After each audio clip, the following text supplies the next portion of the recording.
Greetings, internet friends. I'm Riley. And I'm Miyabi.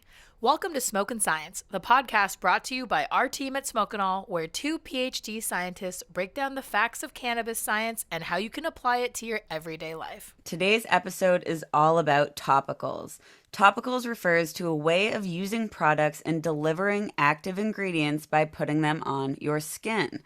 I make my own topicals and I've studied topicals during graduate school, specifically CBD topicals and how different ways of making topicals with different ingredients affects how deep in your skin the active compounds permeate. I've also made my own topicals and used topicals to provide very localized relief for a variety of conditions, which I'm going to talk about more during the episode. Our team has been studying and formulating topicals using our Smokin'All product. And the feedback we've been getting is amazing. And we're so excited to share these products with you. So if you haven't checked it out, go to our website, which is www.profoundnaturals.com. So thanks for joining us, and let's dive into this episode. Here's the skinny on topicals.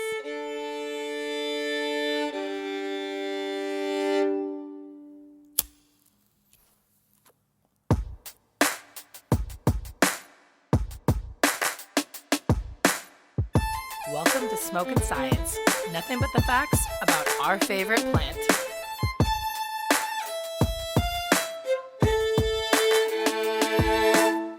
So we talk a lot about smoking cannabis and the pharmacology of cannabis smoke, and that's because that's our research topic. But today's episode is going to be focused entirely on a different method that both of us feel is undervalued and often underappreciated. And it's a really, really interesting and unique method of administration for cannabis, and that is topicals. Yeah, so we're going to talk about, why topicals work for some people, talk about the skin, which is why this episode's called The Skinny on Topicals. And yeah, I think it can be really enlightening to use topicals because you can almost feel it immediately in some cases, and that's not always the case with other cannabis products.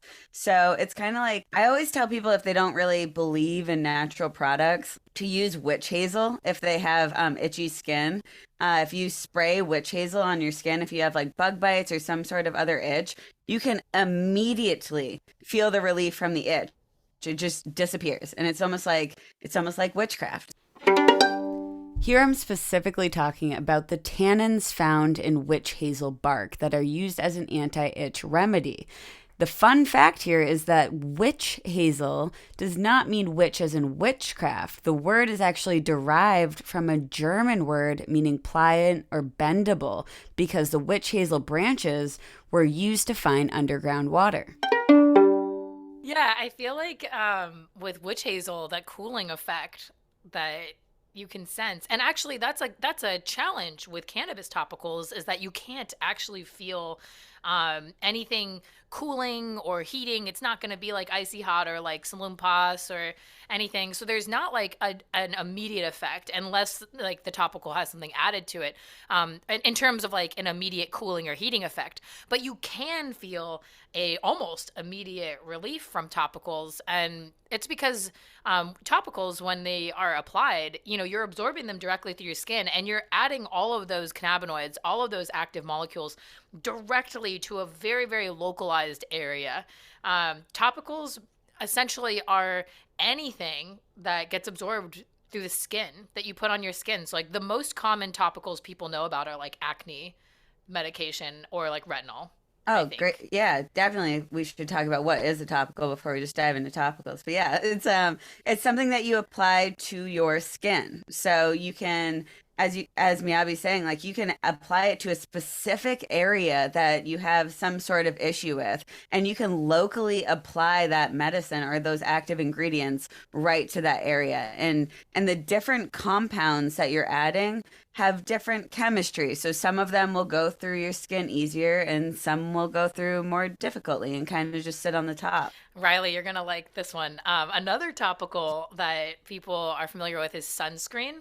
And that's a very visual. I say that because Riley is very pro sunscreen.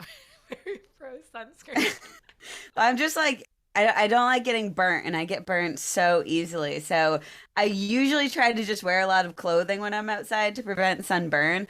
But if I'm going to be outside all day, I got to wear sunscreen, or I get like anxiety over my my burn. Like I'm worried I'm just like frying myself outside. But if you've ever like missed a spot when you're applying sunscreen, you can it's clear that you can see if you've missed a spot, you get burnt in that location, right? So that's a location where the topical was not absorbed and, didn't reach didn't reach it, so then you didn't get that effect. And similarly with cannabis topicals, like when you're applying it to an area, the number one thing I always say with cannabis topicals is to apply it more often than you think you should apply it, and to apply it like generously, like all over the place. Because I think a lot of people try cannabis topicals. First of all, they're usually pretty expensive, and a lot of them are created using isolates, which we're going to get into later. So, you use it like once and then you don't see an effect, or maybe you put a little bit on and then, you're wondering whether or not it did anything. And then you're like, okay, it didn't really work. But there are ways that you can use it and ways that you can test it that would tell you more about it, which is what we hope to go into. But first, I think we should talk about why cannabis topicals make a lot of sense. And that's because the endocannabinoid system is in your skin. It's all over the place. Yeah, it's in multiple layers of your skin and these different parts of your skin. And just like the rest of your body, it is just ubiquitous, meaning it's everywhere. It's ubiquitously expressed. The endocannabinoid system is everywhere. So if you're putting it on your skin, you're interacting with CB1 and CB2 receptors, along with some of these other peripheral things related to the endocannabinoid system. But you have endocannabinoids that are made in from the cells in your skin. So it is integral for the health of your skin to have those endocannabinoids there. And just how we take cannabis and inside of our bodies to supplement our endocannabinoid system, we can add the cannabinoids from the cannabis plant on your skin to supplement that endocannabinoid system. It's a really direct way of activating those receptors that otherwise I am not positive that these receptors on the skin get significant levels of cannabinoids when you smoke or when you eat edibles. Because if you think about it, both smoking and edibles are absorbed and then they're in the blood. With smoking specifically, it gets absorbed and goes like right to the brain. I'm not sure that it reaches the CB1 receptors in the skin in high enough concentrations to cause the same effects. I'm positive that topicals will be a larger concentration of cannabinoids right there on the skin. And as Riley said, like it's everywhere on the skin, but also like the skin is the largest organ in the body. Like we don't think about the skin as often. Like we think about it maybe as like a wrapper. Is that a weird? Is that a weird? Oh yeah, I mean I think of it as just like a fat bubble wrapper, Okay. whatever.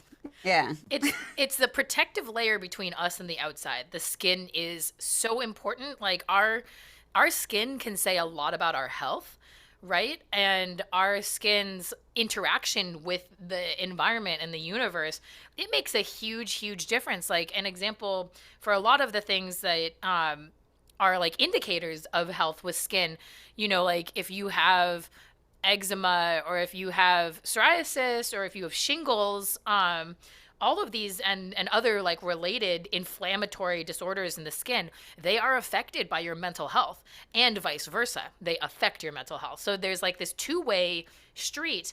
And then also, in terms of like the skin on the outside, so the skin that, as we're talking about topicals, we're talking about the skin on like our arms and our legs and our head and our bodies, but that there's another layer of interacting with cannabis that is what's called epithelial cells. Those are skin cells are called epithelial cells, and that's in your GI tract. So we know that cannabis has tons of benefits for this, specifically for just this type of cell that is your skin cell. And by reducing inflammation in general is super beneficial. Even though you're applying the like topical to your outside of your skin, there is a relationship between the outside of your skin and those receptors being activated, and then it transmits a signal back, to your body. And we're just in the very beginning stages of understanding that and understanding like what that two-way street looks like. Yeah, and I just want to like reiterate your point that so many people think of the skin as an inactive structure, like a dormant, inactive structure that just kind of surrounds us and is like the squishy little barrier to the rest of the world.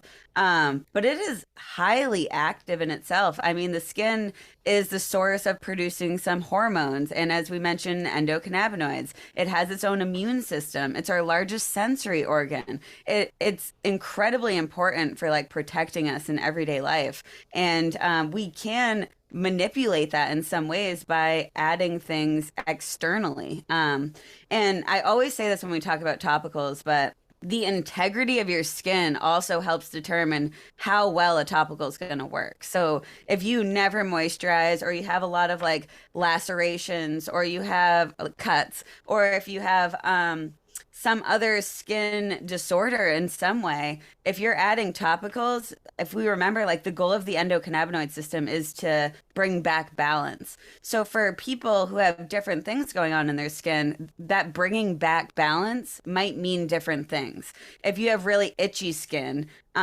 maybe when you add a topical, it helps with itch, but it doesn't help with something else because it's focusing on one molecular pathway that is the most dysregulated. So it's just if you take care of your skin too, and then you can add topicals on top of that, like with active ingredients, you can kind of help target exactly what you're trying to do with that topical by reducing some of the other things that might be going on. That's such an important point about just like skin health overall and just paying attention to this health because, we are here to talk about cannabis science and cannabis topicals. But in general, just cannabis is a tool. It's a really, really important tool that we can use for health and wellness. At the same time, it is only one piece of this tool. And I think one of the most powerful things about all natural products and plant medicines are how they kind of can be integrated into like this whole lifestyle that can be supportive in multiple ways. And yeah, like the being able to start using a topical, thinking about it. I mean, and most topical cannabis products are moisturizing in themselves because they are made with a base that is moisturizing. So you can like start with that and then continue experimenting. I mean, thinking about the skin as an organ and like you're saying, like this active thing.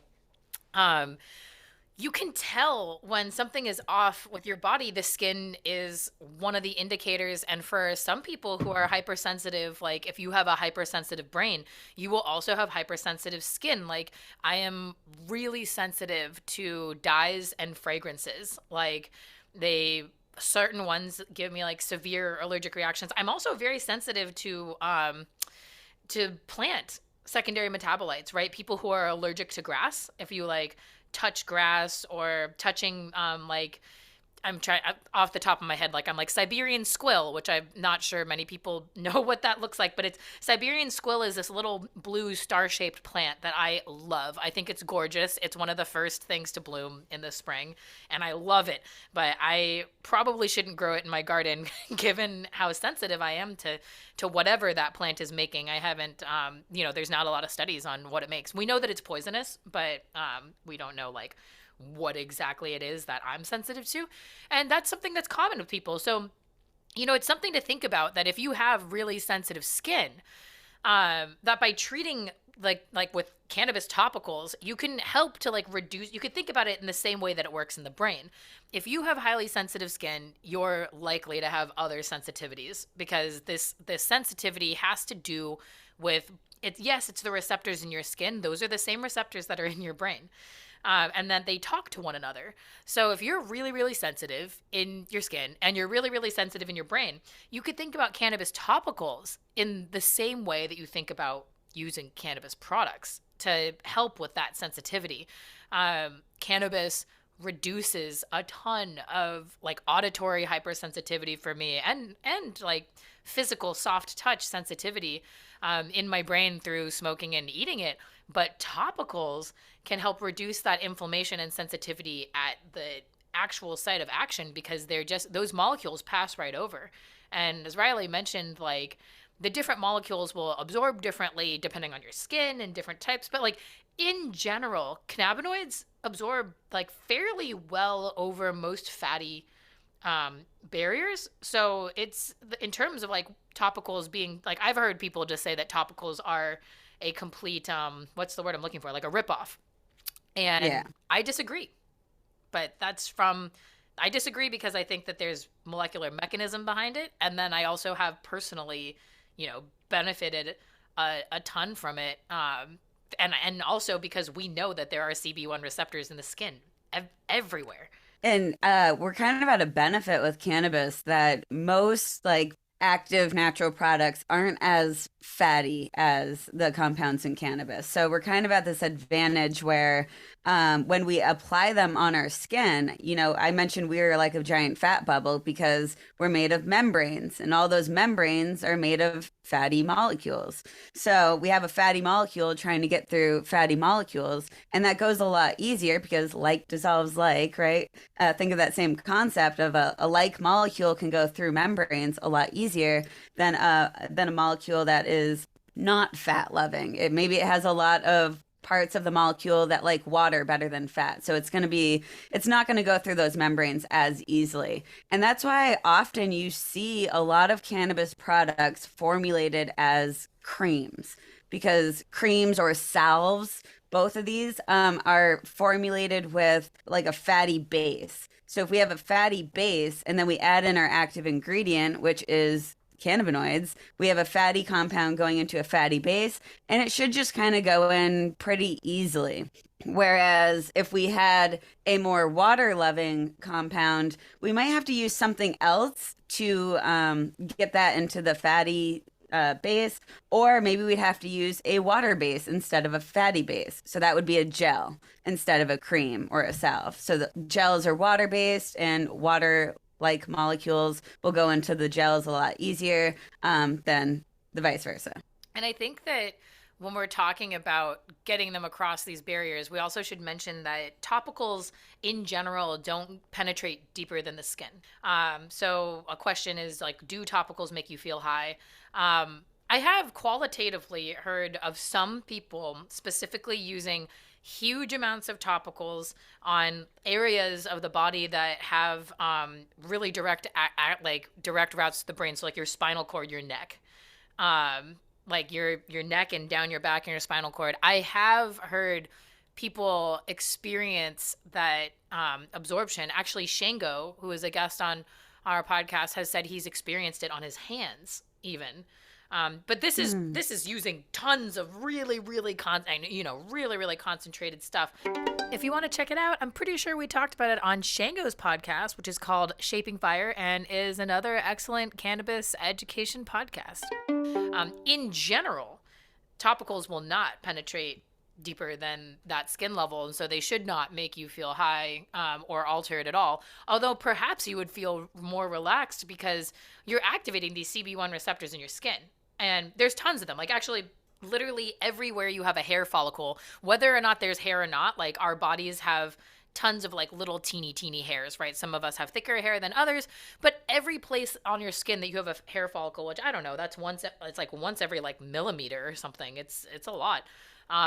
You have a whole patch of CB1 receptors down there, and they control the overall health and wellness of your skin. And if you're activating those, they're sending that message. They're interacting and talking to the rest of the body.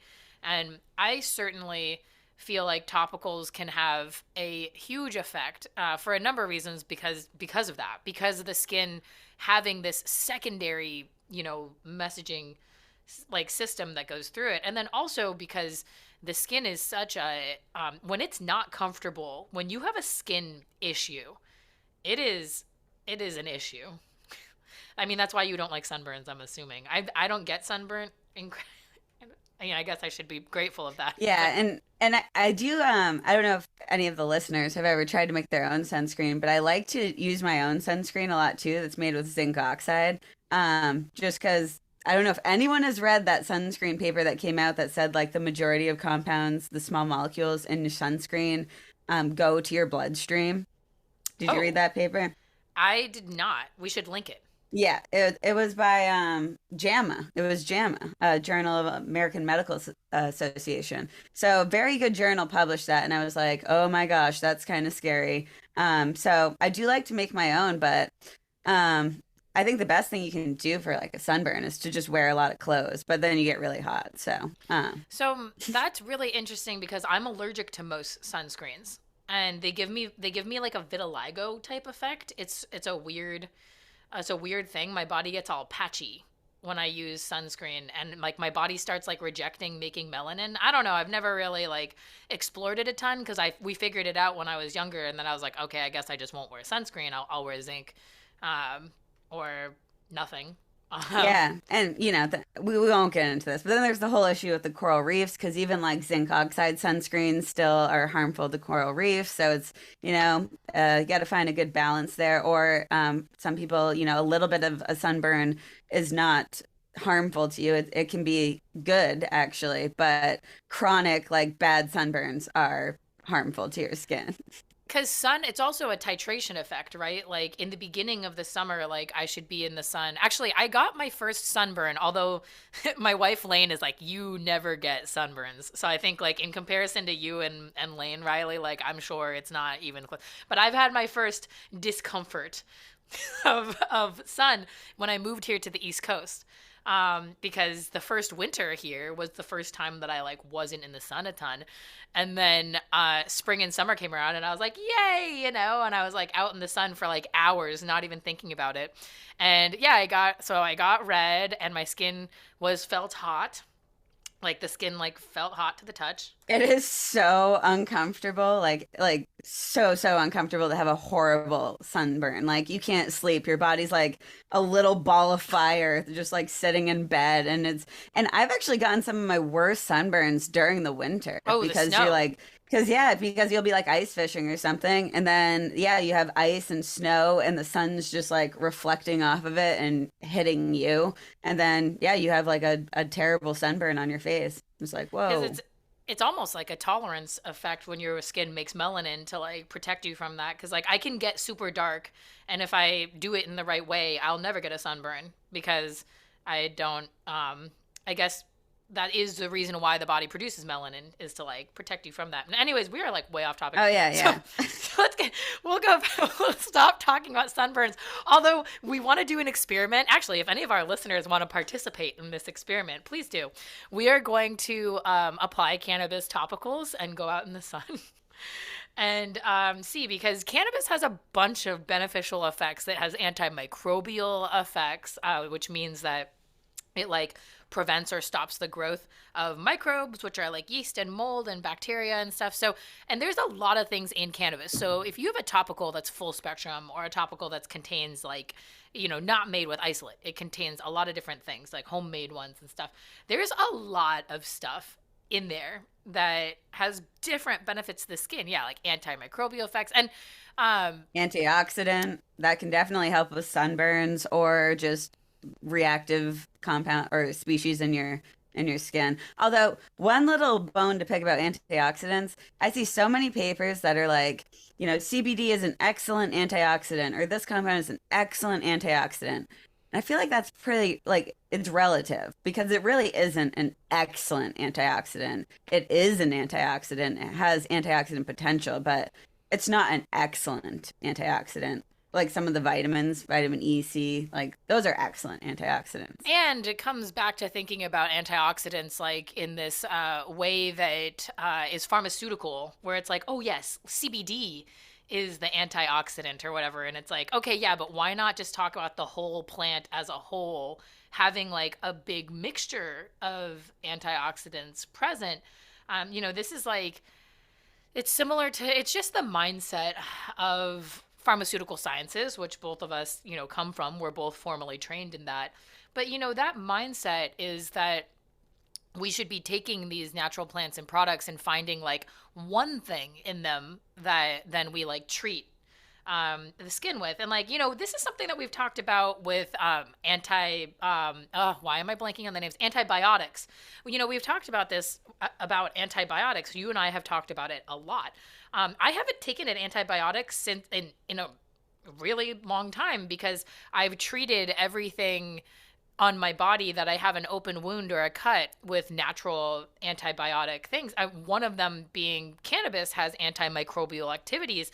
I use cannabis topicals. I have a whole protocol. I also, just a full disclosure, like, I'm not trying to worry people out there, but I hurt myself like quite often on on On accident. On accident. accident. Okay. Yeah, no. Sorry. Wait. Okay. I just want. Yeah, I should have led with that for sure. um, it's on accident, and it's also this thing called proprioception. Just for awareness, I'll describe it for everyone. Proprioception is your body's ability to sense where it is in space. And so when people are walking around, like, if you walk through a crowd of people and you're always bumping into people or like hitting your shoulders on people or running into doors, if you are always bumping into things, like your head bumping into things that you think, like, I'll go on hikes and it's not like I don't see the branch. It's just that, like, I'm not aware that my body in space is going to hit that branch. So I'll just like slam into things all the time. That's called proprioception. It's like it is your brain's ability to sense the space that your body takes up. And it's a pretty common sign of neurodiversity to have like poor proprioception, or to like not be able to sense that.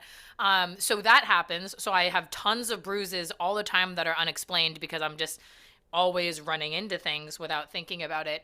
And then the other thing that happens is I have like, I can't feel, like, there are certain things that I'm hypersensitive to, and then there are certain things that I'm hyposensitive to, which means that I don't feel them on my skin and on my body.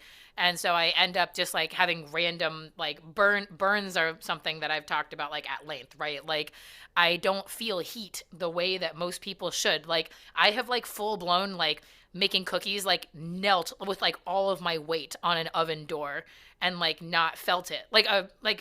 You're like a regular, I shouldn't say regular, like a properly functioning endocannabinoid system on the skin.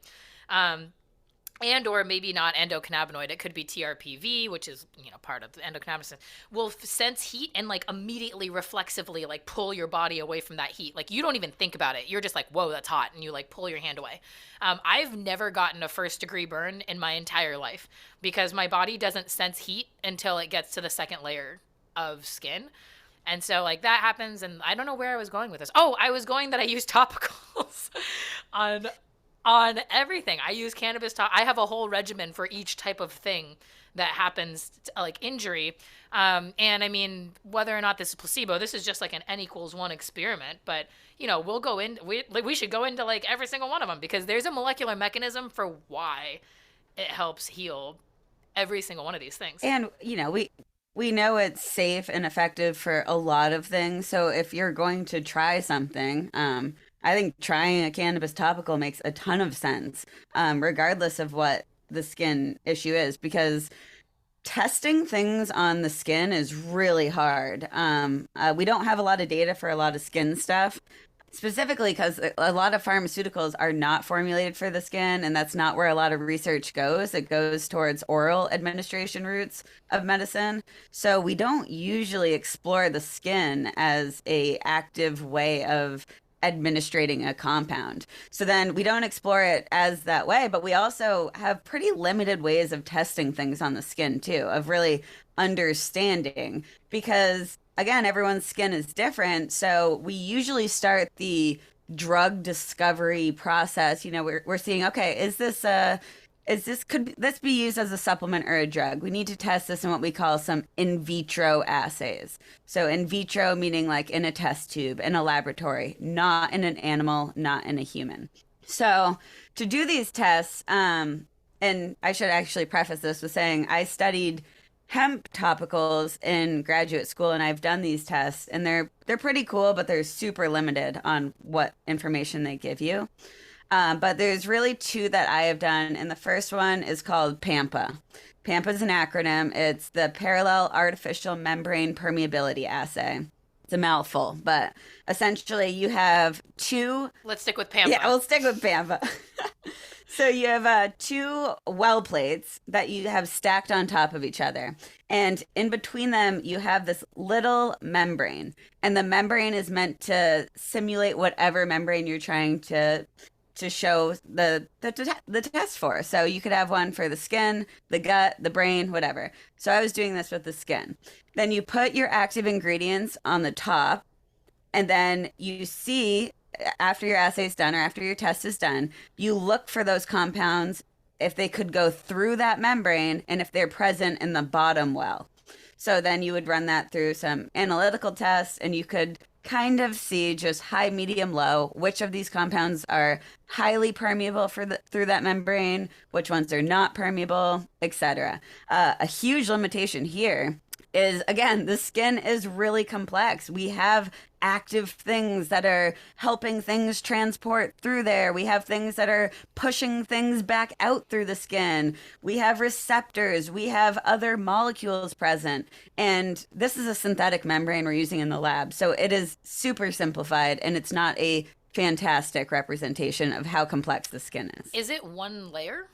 Yes. Yeah, so that's another huge difference. I mean, our skin is made up of many layers. So that specific layer is meant to replicate the stratum corneum, which is the rate limiting step in penetration studies, because the other layers of the skin they're much more like spread apart. Like the cells are more spread apart. They're more fatty, so things go through it easier. But the stratum corneum can kind of be thought of like the blood-brain barrier. It's like that's what keeps things out. So that's what that membrane is meant to simulate. And then there's another one that we did, and this one's way more complex and way more expensive, like everything in a lab. Like everything. Story of our life. Yeah. So this is called the Franz cell diffusion assay. And this one's really fun to run, though. Essentially, you have like 8 or 10 or 12 of these little glass things that look like teapots. So you have a little spout on one side, and then you have, again, your simulation membrane on the top. And then you have warm water, which is the temperature of your skin, circulating around those little teapots. So you have a liquid that's inside of the teapot. And then I mentioned you have that membrane. So then you put your formulation. It could be a gel, it could be a cream, or it could be a single compound like just CBD that you would put on the top in some liquid. And then through the spout of the teapot, you would take time point measurements. So I would take it at 30 minutes, 60 minutes, 90 minutes, etc. And then I would run all those samples on some analytical equipment and I would see how that compound got more and more abundant over time. And eventually we could calculate the rate at which that compound can pass through that simulation membrane into the buffer. But again, this is oversimplified. It's not a great representation because we don't have receptors. We don't have other compounds. Now, you can purchase membranes that are essentially cutouts from a pig ear. And because of this, they're more representative of the complexity of the human skin. Some people have ethical issues with this, and some people just have monetary issues with this because these are extremely expensive to use. Hey everyone, this is Andy again. I should specify that I am not a medical professional in any way, shape, or form. I do not have any credentials to be giving any kind of advice at all, and this is just my opinion. So it's important to remind everybody of that constantly, that the whole show, these are all opinions, and we respect the rules and we follow the rules. But it remains true that if you go for a long walk and you're sore, or you work out often, or you sat on the couch for too long because you're a couch potato and your back hurts, like whatever it is, you probably have a use for a topical. When it comes to neuropathy, there are a lot of weird feelings that you can have that some are painful, some are just weird. I have a rare neurological disease called HNPP, which stands for hereditary neuropathy with liability to pressure palsy. So if you think about Bell's palsy or cerebral palsy or some sort of palsy and neuropathy, that's kind of the two major symptoms. And pressure causes these things. So like leaning on a bar table for too long on your ulnar nerves in your forearms will make your hands go numb and tingly and feel like you've got bugs crawling all over you, or like local acute pain or burning sensations or wetness sensations or coldness sensations, like a lot of weird feelings. topicals are extremely effective in this category of neuropathic issues, neuropathic pain. I've had great success. A lot of other people do as well. But, really when it comes down to it, when you're talking about cannabis and hemp, the first things that come to your mind are not topicals, in my opinion anyways. So first I'm thinking about smoking. Second I'm thinking about edibles. Both great and helpful and unique in their own ways. But when it comes to topicals, which aren't going to make you feel high or anything like that, they just really work in the affected area. If you hurt your knee, put it on your knee. You don't have to take it and wonder if it's going to help your knee. You just put it on your knee and you wait, and it should help. And a lot of people feel this way. So it's not going to make you high for anyone out there that's concerned. It's not going to make you feel uncomfortable or like you can't drive a car or operate heavy machinery. Let's do a quick review here, and we'll get right back to the show. Thanks, everybody. This review is from Galby. They say, I am so thankful for this breadth of knowledge this crew brings to every episode. It's a great mix of technical discussion / education and personal stories. I've learned so much even as an experienced user. Thank you for what you do. Thank you so much, Galby. These reviews are really helpful for us for reaching new people and for sharing our knowledge.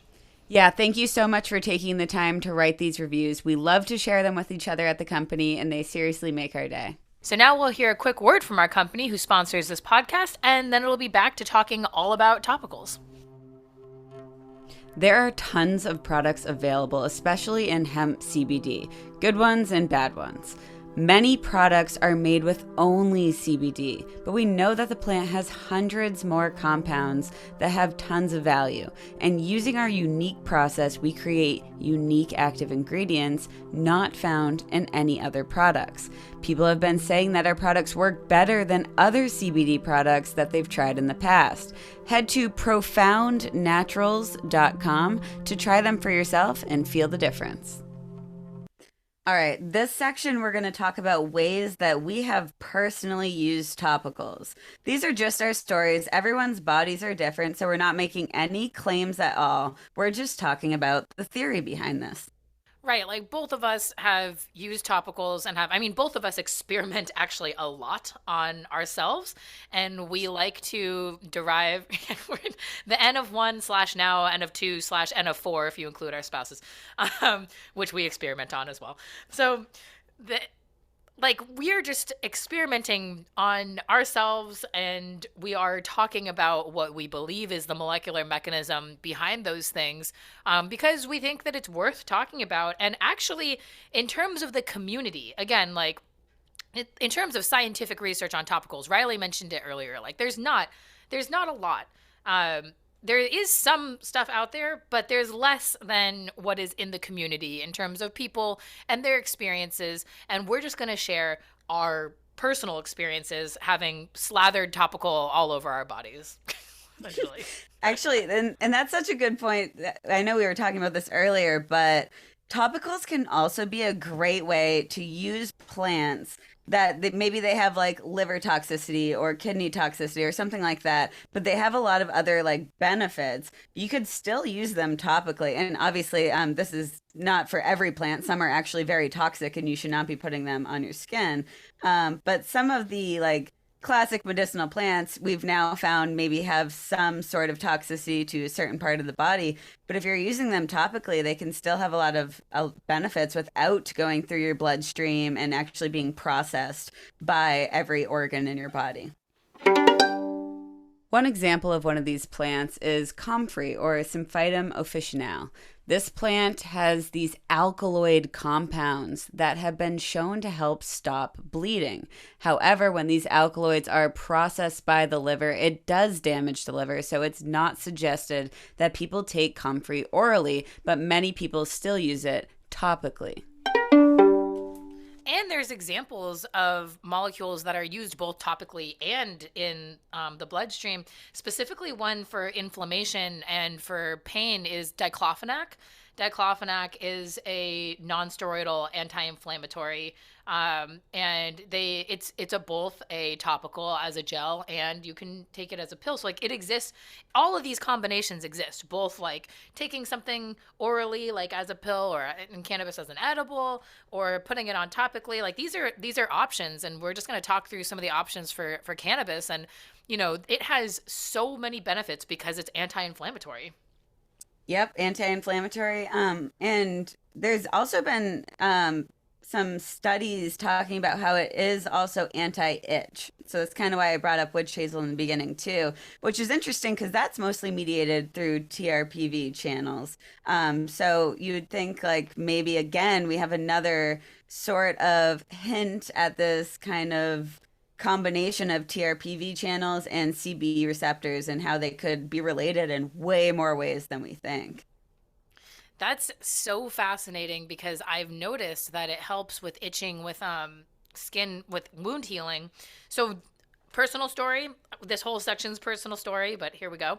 Um, I have atypical wound closure. So, I have hypermobility, and a piece of hypermobility is having like different collagen in your body. So if anyone's heard of Ehlers-Danlos syndrome, I actually have not been formally genetically diagnosed, but I show all the signs of hypermobility, including really stretchy skin slash velvety feeling skin and atypical wound healing.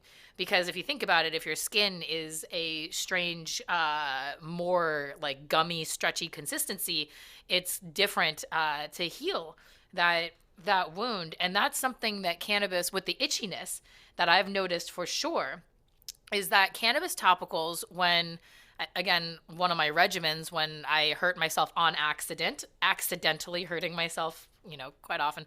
But when that happens, one of my regimens is the moment that that first layer of healing begins to occur, I start using topicals. And if the wound is really large, I'll start using it only on the outside, because if anyone, I mean, most people out there have had at least one big scab, like one big scraper, like knee scrape or something, you'll notice, or if you've had tattoos, you'll notice that your skin heals from the outside in.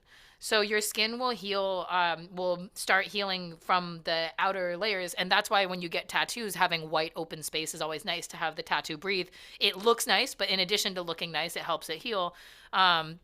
Because the skin will heal, like, if there's a circle part that's injured, it'll heal from the outside of that circle inwards of it. And like, the next time that you have any sort of scrape or cut or something, you notice it, you'll see it. The outside of the scabs will also be fully healed and lift away ahead of time. And I've found personally that applying topicals to the outside right there, first of all, it's antimicrobial, antibacterial. I haven't had an infection since then, and I generally am prone to skin infections. It's been an issue of mine for a long time that I'm prone to them, maybe because I have atypical wound closure, but I haven't had, maybe I suppose I'll knock on wood here. I haven't had a skin infection from a major injury in years and years since I started doing this, which is, just applying topicals to the outside area once there is once there is sort of like that preliminary healing has occurred, I start to apply that, and then eventually it goes to applying the topical all over it. And this is, multiple times a day, because topicals, in general, if you put on a topical, you could think about it as a dose. Like, you could think about it as when you're applying that topical as a single dose. And really, one of the issues with topicals that most people have is putting it on once and then that's it. So it's not a big enough dose. I usually will put it on, and the moment that I notice that it's absorbed, I'll put another one on, and another one. Yeah, which is great to have like on the go options for cannabis topicals, because realistically, if it was something like arthritis or something, which is going to be a chronic issue like for a while, you want to have something handy that you can put on every couple hours, every, whenever you feel like a good regimen would be, but not just, once a day, once every other day, once a week. It's really not going to be enough. It's like an all the time everything. And like, yeah, now we're just listing the things that are wrong with my body, because I also have arthritis in my hands. I have preliminary arthritis. Like, I have like it doesn't happen to me all the time. I'm doing a home renovation right now, plus I'm moving. So that means that it's flaring up. But I have like preliminary arthritis in my hands. And for people who also So another PSA of that. That's when you wake up, specifically in the morning, usually is when you'll feel it the most, for a number of reasons, because your body was like sitting and inactive, but also because your endocannabinoid levels are the lowest, like right before you wake up in the morning. And you have like really, really stiff joints and really, really sore joints. And usually you can start to feel that in your extremities, although some people have like different sensitivities. And I have arthritis, or pre-arthritis, whatever it's called, before it becomes full-blown arthritis. And I apply topicals to my hands like every moment that I can think of doing it. And this is Yeah, like I see you doing it all the time, like yeah, in in the meetings. office and whatever. Yeah, in meetings. Yeah, I'll take my gloves off in the lab and just put them on and then put my gloves back on. Like if whenever Yeah. I can remember to do it, because it's an anti-inflammatory. Arthritis, specifically the type that runs in my family, or rheumatoid arthritis, which most people have heard before, is an autoimmune disorder. Rheumatoid arthritis is your body creating inflammatory molecules because it's attacking itself. And so bringing down that inflammation, it's not a one-time thing. Like Riley was saying, it's an all the time thing.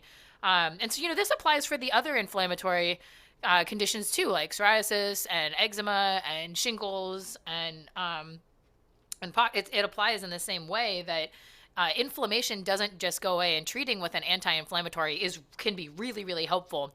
I think one of the ways it's most helpful is like bringing the inflammation down to a level that then your body can start to handle it and start to heal it. But that was what my first research lab was focused on in general, was anti-inflammatories and the endocannabinoid. Well, it actually was the eicosanoid system, which is one downstream of the endocannabinoid system. So the endocannabinoid system and the eicosanoid system, which happens right downstream of it. Like you could think of it as downstream. When I say downstream, I mean that the endocannabinoids turn into eicosanoids after. So they're super related. Right. Very close. They're very, very close molecular structure, and that the eicosanoids are created from the endocannabinoids. And this is a well-known inflammatory pathway.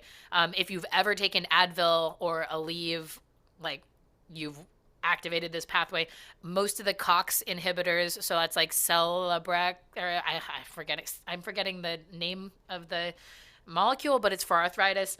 Many of these COX inhibitors that are working on what's called a prostaglandin, those are part of this system. And so the endocannabinoid system being upstream of that, it's modifying it in a totally different location of this signaling pathway, this very, very complex way that the body handles inflammation. And that applies to so much more than we think it does. It's in your whole body. It's everywhere in your whole body. And when it comes to putting it in one location, like in your skin, I do think that there's a benefit for my hands specifically, or just kind of for everywhere. I mean, the locations that I've used topicals on the most, I'd say, are my hands, my back, my knees, and then anywhere where I've had like an injury, which usually ends up being like my legs.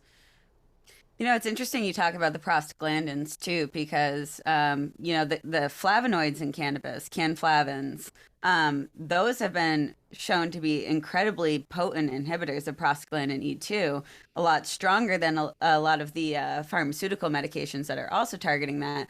The issue with cannabis is usually they're in pretty low quantity, like in the plant. So like isolating a large amount of these, because this is like the traditional pathway of going about drug discovery. People are trying to isolate them to make them into like a drug like compound or topical or edible or something like that, but it's just not in high enough abundance. And I'm sure they're trying to synthesize it, but I think if you could maintain the presence of those canflavins in your product, so like a full spectrum extract, something where you're extracting all the different compounds in cannabis, they're very strong molecules. So even in small quantities, they're still like likely to be effective at least in some way. at affecting that system and that inflammatory pathway. Oh, here we go, talking about chemodiversity. let's Oops. let's do it.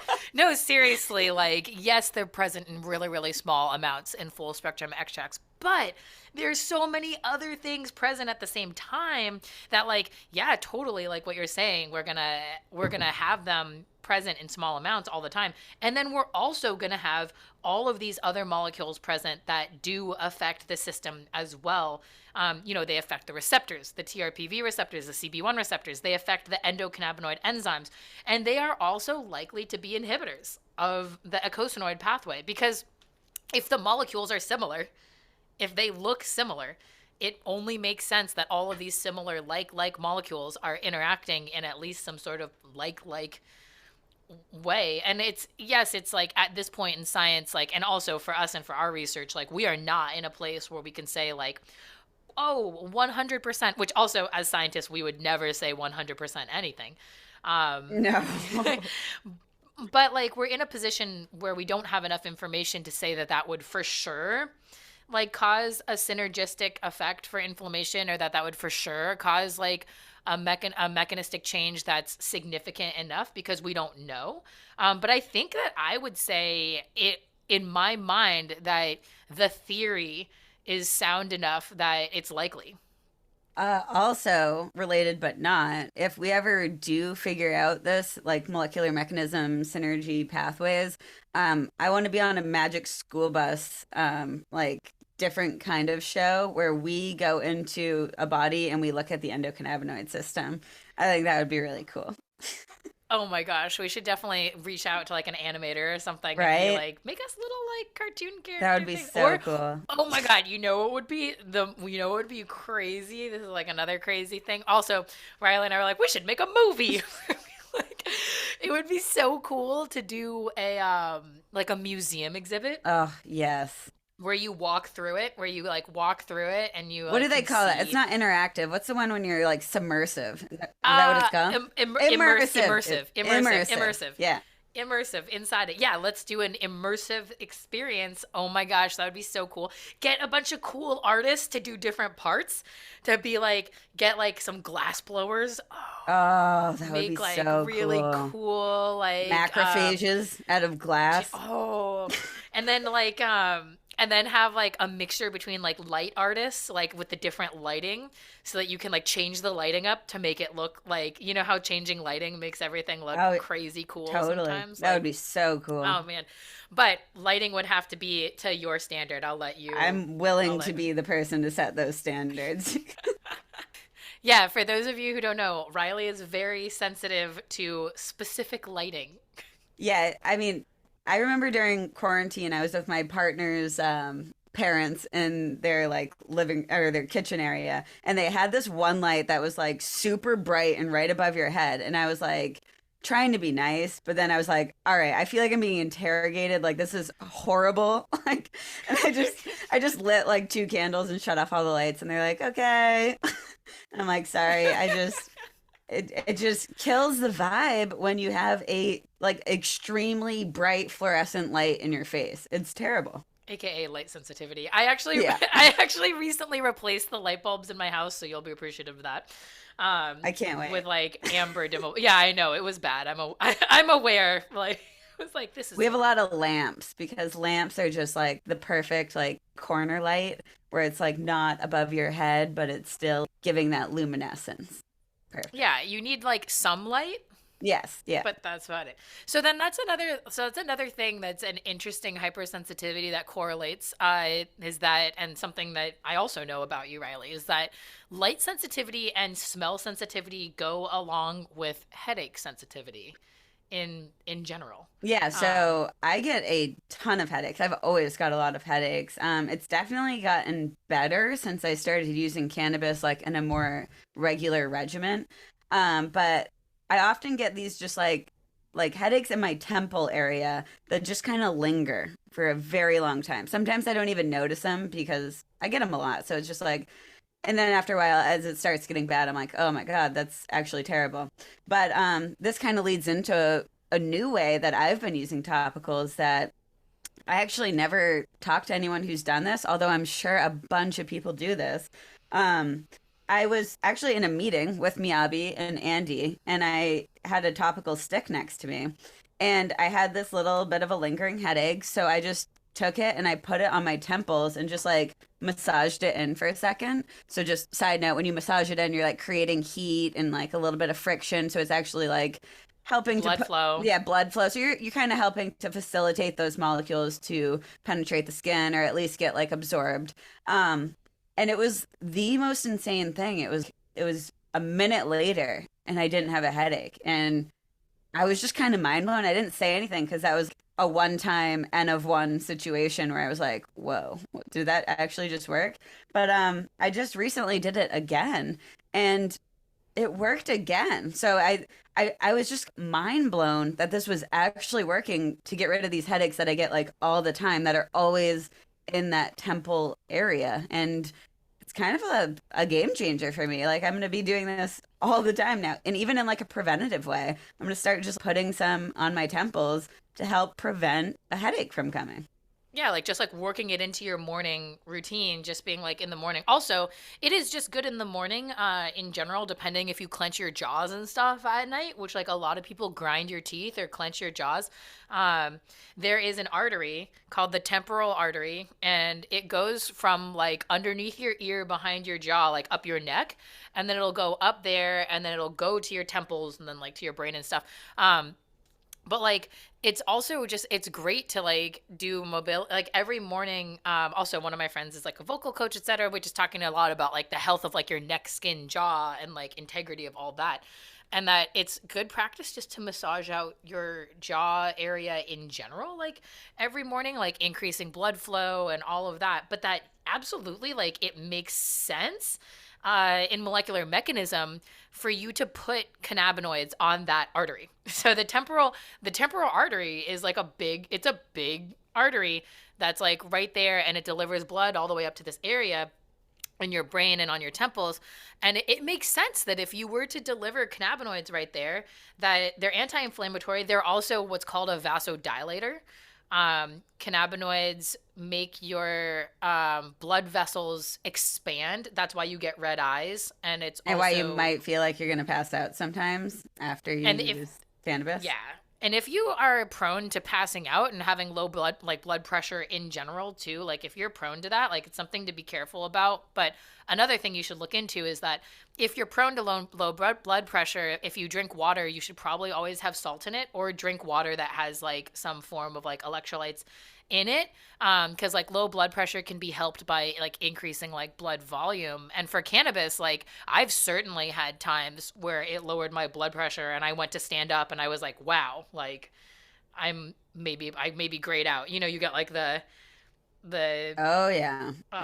the stars and stuff or whatever. But back to like the whole vasodilation of just for headaches with topicals, is that maybe a piece of this, like the massaging and the topical and everything in this temporal artery, like it's helped to get in there, and then it helps dilate those blood vessels, and it helps reduce the blood pressure right there. And then also possibly by doing that, helping like remove some of the whatever molecules are causing the like effect of getting that headache. And I think it's really powerful. I mean, specifically for headaches too. Like headaches are complex multivariable disorders, like cluster headaches, migraines, like temporal headaches. Like they're so many reasons why people get them, and they're not all the same. And most of them have like this part of them where it's like a trigger disorder, like you're getting like the headache is being triggered by something. And I think that that's going along with all cannabis and like the endocannabinoid system in general. Like I really really believe that the endocannabinoid system's most powerful impact is by reducing the body's response to a trigger, like in general, like like preventing a flare So from do you occurring. think that is the case with people who have a lot of flare issues because like you're bringing that homeostasis or balance back because you have too many flares, so you're reducing the amount of flares. So maybe in some other people, it might reduce some other chronic thing that they have going on that might not be specifically a flare, although a lot of these conditions are flare disorders of some sort. Right. And like a flare disorder is just something that's chronic. It's something that like goes Right. into remission, and then I mean you're just trying desperately to keep it in remission. I mean, you saw me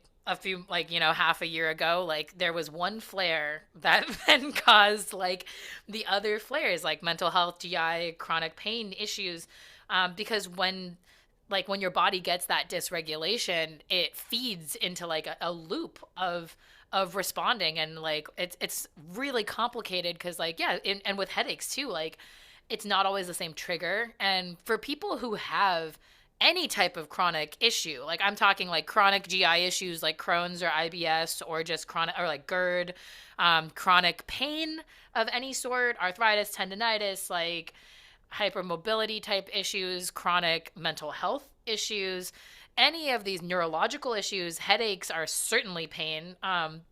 Any of these chronic issues, your body is like, our bodies are so able to recognize patterns. Like the body is just like recognizing a pattern. Like we recognize that pattern super easily, and then it responds to triggers like by going into the same pattern that it knows. And I definitely think that's one of the main advantages of the endocannabinoid system and cannabis in like affecting the endocannabinoid system is, the role of the endocannabinoid system is to regulate, like to reduce hyperactivity. Like the entire point of this whole system in the body is to make sure that there isn't like too much of any one type. Actually, it's interesting you say that too, because you were talking about the cannabinoid receptors at the base of hair follicles. And I was reading a study that was talking about how those cannabinoid receptors could, like, if you have overactive hair growth, it could help reduce the amount of hair growth, or even vice versa. If you don't have enough hair growth, but I mean, this is preliminary studies. It's not saying like this is the next Rogaine or the next Nair. But I mean, either way, like that is a system that is dysregulated in some way, whether it's not producing enough hair or it's producing too much hair. Those cannabinoid receptors that are located at the base of that follicle are helping control the rate at which that hair grows. That is so interesting, and I need to like, I'm trying to like do an investigation of where I had this like intense burn, but it's crazy. I can't. Yo, we should draw little And then squares on our skin and put it on, and then maybe I should like shave my arm and then do two squares, one with no topical, one with topical. Maybe that's a bad time to do it right now, right before before summer. summer. Another time we could try to do this. We should do shaving, but we also could like epilate them out, like fully remove the hair follicles from there, and then Oh, put them wow. on. Also, if anyone is balding, like please try it and like let us Yeah, know. let I'm us know. I'm super curious about that. But Although, what if it makes it worse for them and then they lose all okay, their sorry, hair? don't do that. We don't advise. Don't We do don't that. advise We'll anyone. be the first. We'll be the N of two Yeah. to start. But and about this burn thing, I'm trying to look for the part of my arm that I treated with the topical. Remember, I had that huge like breakthrough like last year where I was like, oh my God. I like treated this burn with topical. And so the CB1 receptors are at the hair follicles. And it like loosely, there's this paper, that again, preliminary information. The paper said that activating the CB1 receptors like basically keeps these stem cells alive. It like keeps the cells alive that regulate your skin health. So I had this like pretty intense burn. I was like learning how to charcoal grill. I'm better at it now. And I had this like pretty intense burn where I had just been like resting against the charcoal grill, like, not realizing it, and then was like, oh shoot, like I'm resting against this grill. And I put topical on it, and it healed so strangely. It was so interesting because you could see where the hair follicles were. Those cells didn't die. Like, because I was treating it with topicals. That's so and cool. it had like dots on it where the hair follicles were, and it healed from the outside in. But because those hair follicles were alive, each one of those was like an outside seed point to like heal the skin. And I'm looking for it to try to see if there's any hair growing on that part, but I can't tell because there's no scar. Whoa. So I don't have a scar there.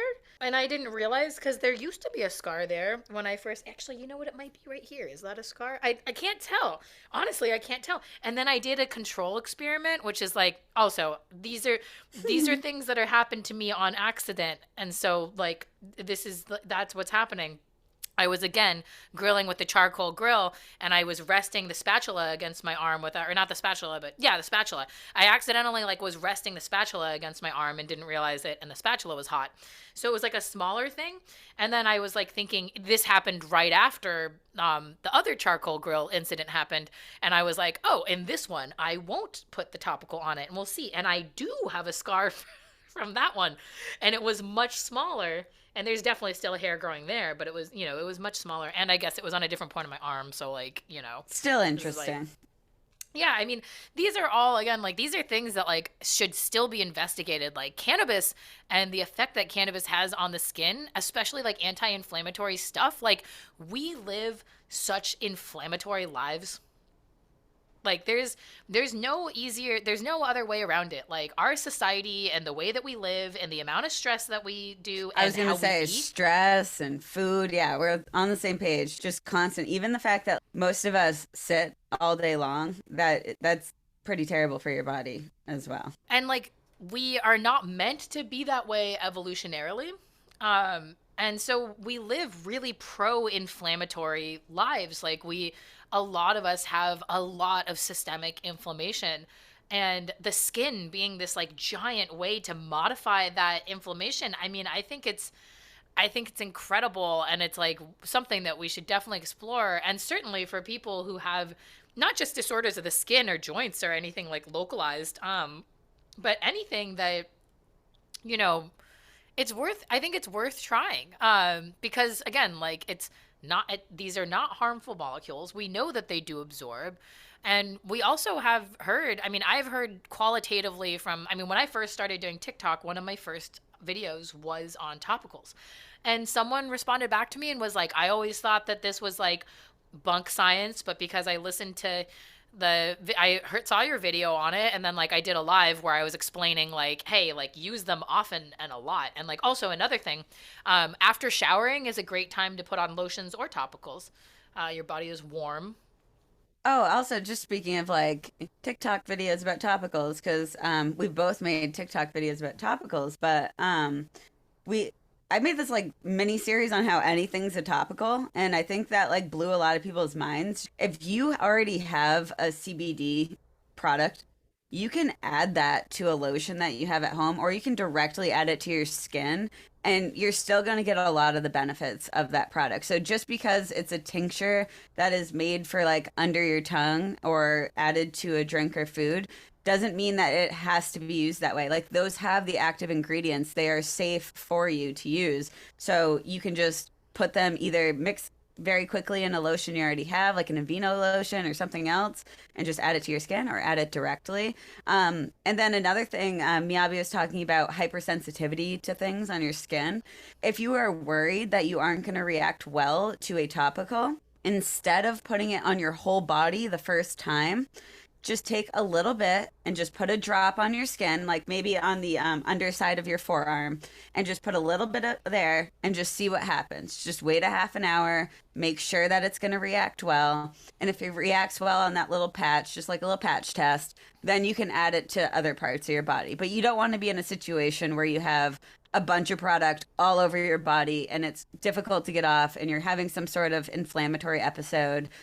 You definitely don't want to create discomfort for yourself. So it's kind of a good way to just test out any product, whether it's a cannabis topical or a topical you get from your doctor or a topical you buy at Walgreens, whatever.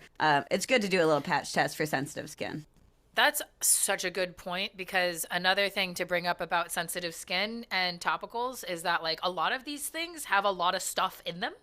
And you don't need a lot of stuff to make a topical. Like, for example, like I like to do a lot of my like homemade DIY stuff in coconut oil, because coconut oil is a great topical, and you can eat it, and you can, cook with it, etc. You could bake with it at low temperatures, all sorts of things. So like anything is a topical. And again, if you have really sensitive skin, like I would definitely advise to like use a minimal I mean, perhaps maybe I just advise in general that if you're sensitive to like not use things that you can't read on the back. Like for me, I if I read the back of like a label of something and like I mean now at this point because I'm, been in biochemistry and chemistry, like I'll read the back of the label and I understand what it means. But if I read something and I read an ingredient and I don't know how that ingredient came to be in the world, then I don't really want to put it on my skin. But that's because I'm like super sensitive. This is just like a me thinking about me thing. Like I'm much more likely to use a topical that is just coconut oil, even if the feel of it is a little bit. I One thing I will say is I'm very sensitive to the way like topicals feel after they get put on the body. I don't like them to be super oily. So, I mean, that is such a good point about like simple ingredients. So, like when you're looking Yeah. at the ingredients of the topical, when you see things that you don't really understand what they are, maybe they have a very like chemically name, like they have benzo or phenol or something like that in the name. A lot of times that those like strange name things are going to be surfactants, emulsifiers, or preservatives. So if you have a product that doesn't have a preservative in it, it's a good idea to keep that product in a fridge because Great it's point. going to be in a dark environment and it's going to be kept cold. And we know that light, oxygen, and temperature are like the three things that are going to destroy your product the quickest. So it's a good idea to keep them in your fridge because they're like very well protected from the elements. So if you don't have a preservative, it will preserve your product the best. But the surfactants and emulsifiers are going to be these additional products that are going to help get your active compound into that product. It is not necessary if somebody like learns to formulate with things that are compatible with the active ingredient. If you're using fatty ingredients like coconut oil and shea butter, the fatty cannabinoids are going to go into these matrices so much easier than if we use something like a gel, because gels are water based and the cannabinoids do not mix well with water. So, if we wanted to add them to a gel, we would have to use additional components like surfactants and emulsifiers to get it into solution. Whereas, if we just look at the chemistry and choose the matrix based on that chemistry, we can avoid using a lot of these additional ingredients. Yeah, and I just want to say that we're not saying anything bad about any of those other ingredients because a lot of them have been tested, like they've been used in tons of skin products, like all the wet like this, like that's something that's like they are safe and although I mean like with sunscreen, it's like they are they are and they've been tested and we're not saying that like that it's bad necessarily at all. I think like what we're just trying to point out is that anything can be a topical, and so it doesn't necessarily need to be that complicated. And the reason why those things are that way is because of things like preservatives or the ability to feel a certain way, like creams that feel like silky and stuff. Like that's a lot of the reason why even toothpaste and shampoo and laundry detergent, etc. I mean, we don't need to have all of these chemicals. It's just more convenient. And so that's why it's that's why it's happened. And again, like this is just a reality. We're not saying that it's like not safe or anything. It's just pointing out how many chemicals are in our lives. And when it comes to topicals, I want to put a topical on my body that I can eat. That's essentially how I feel about it. Yeah, I think that's a good rule of thumb, I think. So yeah, like when you're looking for topicals, like to purchase, like maybe you have different things that matter the most for you, but I think both Miyabi and I would look for things that have pretty simple ingredients. They're not always going to be lab tested. Often they won't because again, like those tests are really expensive to run to see like permeability and stuff like that. But maybe look if it even like reports the amount of cannabinoids. If you're looking for a cannabis topical, a lot of them don't. A lot of them will just say like a general number for amount of like maybe it'll say like 1,000 milligrams of hemp extract. Like that's pretty variable. What does that mean? Like what compounds constitute that 1,000 milligrams? And what percentage? And what percentage? So I think it's really good when companies break it down a little bit further for you to actually understand. I think that would be important to me. And then, yeah, just just think about how like transparent that company is with that topical. Are they just selling it to sell it, or are they doing anything different? Those are things I would look for. And then the last thing I would look for is whether or not it was made with isolate or with like a full spectrum extract. Because if it is made with isolate, it still is likely like I think topicals are great. And if it's made with isolate, I would just use 10 times as much. I would use a lot more of it because if it's made with isolate, specifically I'm talking CBD topicals are largely made with isolate these days, and THC topicals are often made with distillate, which is like very very similar. Same as edibles are often made with So distillate. just a reminder to listeners that the isolate is just only CBD in it. It just they take CBD and then they put it into like a cream base, and then that is what you're administrating to your skin. It doesn't have the diversity of compounds that other products have that have like the full spectrum of compounds in your product.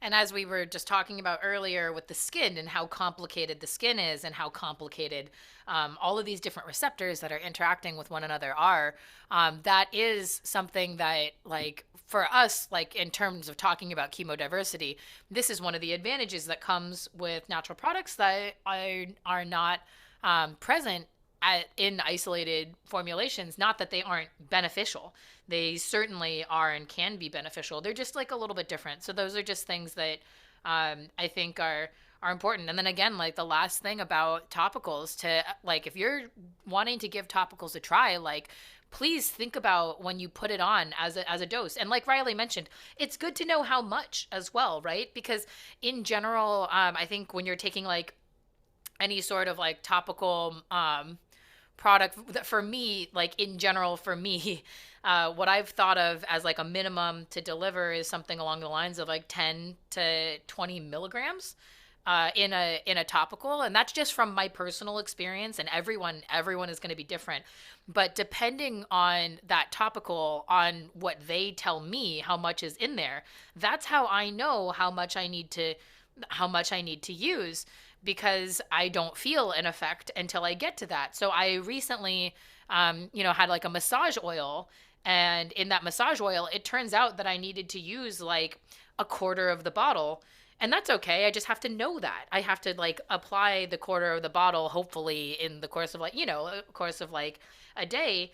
And actually, that's a great amount for massage oil because you use quite a bit of massage oil when you give massages. And so it's different, and I think it's useful when we're talking about it and figuring out what is and isn't going to work for you. Again, we always talk about this, like writing things down. And So trying different products. And unfortunately, we always talk about this, but like cannabis products are expensive. And that yeah, is, it's just a product of the industry. There's so many things that go into the industry of like, you have to, you have lawyers, you have cannabis tax, you have all this stuff. So things are going to be expensive. But if you have the funds and you have the availability, trying, maybe you start with a full spectrum or you try with some sort of product. And if that doesn't work, you try a different one. And if that doesn't work, you try a different one, or you change up your dose of a product. You start with low and then you go to medium, then you go to high dose. You might have to experiment a little bit with yourself to see what would work best. So it likely is not going to be the same experience as like a pill where you're told what dose and then you take that dose and then you feel the effects from it, right? You're going to need to find that dose for yourself, and you might need to find the right product that works for you. And then, that's what you stick to. That's what's going to work for you for a certain time of your life. and as Riley mentioned, if you want to try the minimum with the lowest like barrier to entry, like we're big believers in DIY experimentation and stuff. And like Riley mentioned, anything can be a topical, so long as it doesn't. I mean, you want to read what's in it so that you know if it is going to affect your skin, or if you want to just like do like a little patch test or whatever. But I mean, if you already happen to have some sort of oil, most oils can be used as a topical, right? Or most oils can be mixed in with like a lotion, like you mentioned. And that's a lower barrier to entry way of giving it a try, and then finding out if it really works for you, to try other things or whatnot. But that's a way that you could try it, maybe perhaps with something you even already have around. So yeah, I mean, this is just, I think for a lot of things it's worth trying, specifically localized areas, localized discomfort. Yeah, and I still just love what you said about like, you put things on your skin that you would want to put in your body too. I think people just think of their skin as so like separate from the rest of them, but it is part of your body and you should treat it as part of your body. I mean, you I, I'm not going to say anything in particular, but I am amazed that people slap the things that people slap on their skin with just like with no thought about it. And it's like, oh my gosh, you're just like layering these chemicals on chemicals day after day. And like that is going into your body. We all have microplastics in our blood anyways, so. Ew. This wraps up our second season of Smokin' Science. We hope you enjoyed it. Thank you so much to all the listeners who are supporting us in what we do by leaving reviews, following us on social media, and buying our products and directly contributing to our ability to continue to do this research and education. Yeah, huge shout out to everyone who lifts us up. You all are the earliest adopters of new cannabis technology, and we're so excited to be on this journey with you. We've already recorded some of the third season, and without giving too much away, it was a blast, and we have some great guests and topics lined up. And if you like this podcast, our team, and our goals with research, education, and ending the stigma, please consider supporting our company by following us on social media at Smokin'All, at Profound Naturals, and take it to the next level. Give our products a try. Let us know what you think. You can find them at www.profoundnaturals.com. People say our products are different, and that would make a great gift for anyone. So consider getting something for a family or friend as well. From experienced users who appreciate the difference to people who are completely new or just curious to try a cannabis or a hemp product. So thank you so much, everyone, and we'll see you on the next season of Smokin' Science.